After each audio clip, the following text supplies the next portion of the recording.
मित्रता की परख। रमानाथ और दीनानाथ में गहरी दोस्ती थी। दोनों ही एक दूसरे पर जान छिड़कने का दम भरा करते थे। एक दिन दोनों घने जंगल से होकर गुजर रहे थे कि मार्ग में उन्हें एक भालू आता दिखाई दिया। वो उनकी तरफ ही आ रहा था। रमानाथ तेजी से भागकर निकट के पेड़ पर चढ़ गया। उसने अपने मित्र दीनानाथ की तनिक भी चिंता नहीं की। वो बोला, भाई दीनानाथ, जान है तो जहान है, तुम भी अपने बचाव का रास्ता खोजो। दीनानाथ को पेड़ पर चढ़ना नहीं आता था और न ही उसके पास वहां से भागने का कोई मौका था। अचानक उसके मस्तिष्क में एक सुनी सुनाई बात याद आई कि मृतक को भालू नहीं खाते।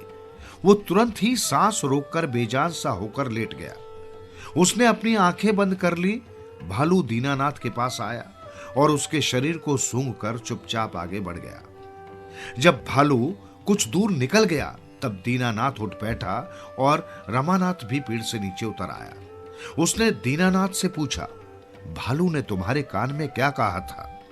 दीनानाथ बोला, उसने कहा था कि स्वार्थी मित्रों से हमेशा दूर रहना चाहिए। इस कहानी का सार यही है, मित्रता करने का दम भरना बेशक अच्छी बात है, लेकिन यदि मित्रता निभानी नहीं आती तो सब बेकार है।